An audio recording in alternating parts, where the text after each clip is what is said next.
Hi, do you find it difficult to convince your upper management that you need to go for digital transformation? Do you find it tough to convince the upper management for their buy-in to support your future of work initiative? If yes, this video is for you. Hi, my name is Dixon, and today I want to share with you 4 strategies that you can use to convince your upper management that you need to do something to prepare for the digital future. Now, why understanding these 4 are important to you? Because by understanding all these 4 strategies, you will have a better framework to help you convince your upper management. And if you are the upper management, this video serves as a kind reminder to tell you that you need to do something to prepare for the future now.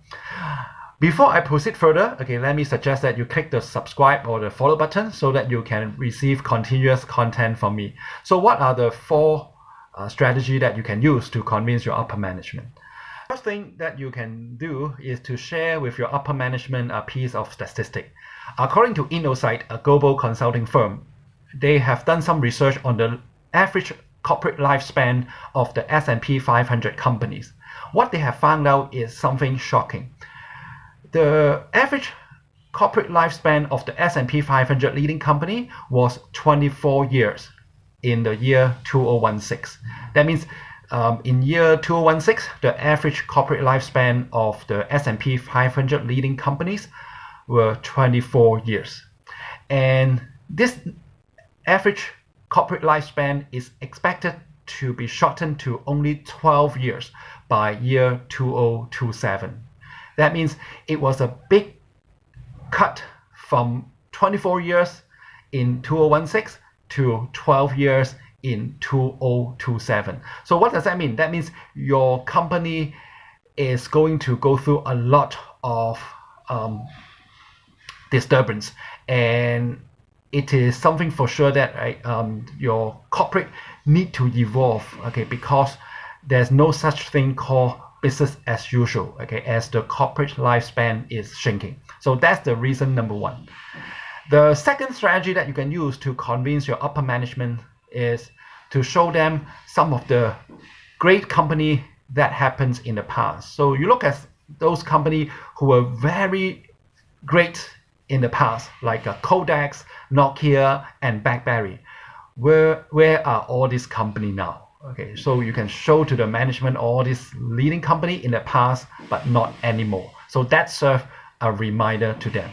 And the third strategy that you can use to convince them is to use the quote by the Facebook founder, Mark Zuckerberg.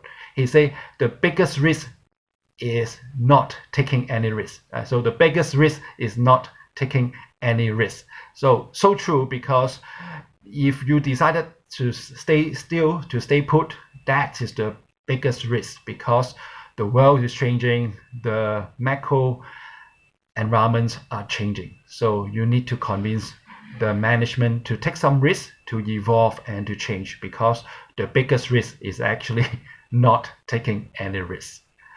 And the 4th reason that you can use to convince your upper management is to share with them that although you might be in an okay position.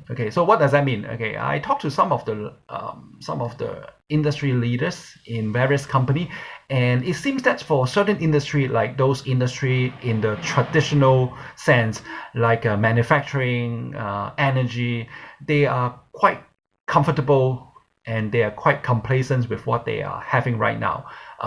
They typically have this resistance to change, saying that, our industry is actually subject to a lot of compliance, is subject to a lot of a standard operating procedure, a lot of tasks already programmed, already structured. It's not that easy to change. And that's why we don't need to have a future-looking strategy. Wow.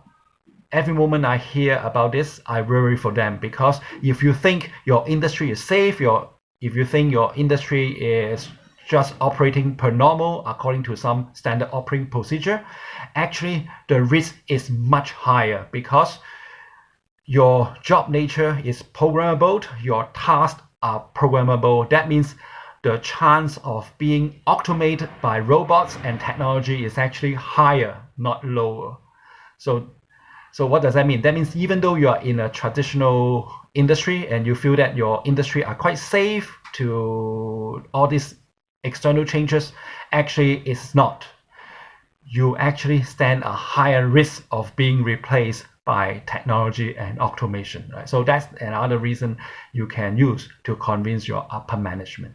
So to recap, okay, what are the 4 strategies that you can use to convince the upper management? So the 4 strategies are, number 1 is to show to your upper management that some of the average corporate lifespan statistic, it shows that the average corporate lifespan is shrinking. That's strategy number 1. Number 2 is to remind your upper management that some of the great companies that were really successful in the past, they were not successful anymore. And the third one is the biggest risk is not taking any risks. That is from Mark Zuckerberg. And the 4th strategy that you can use is to tell them that if you think your industry is safe, actually it's not safe, because actually it is subject to a higher chance of automation and standardization. So I hope this video is something useful to you and to your team. And if you like this video, make sure that you like, comment, and share this video with your friends and colleagues. And once again, this is Dixon, and I hope this can help you to convince your upper management that you need to do something now. Cheers.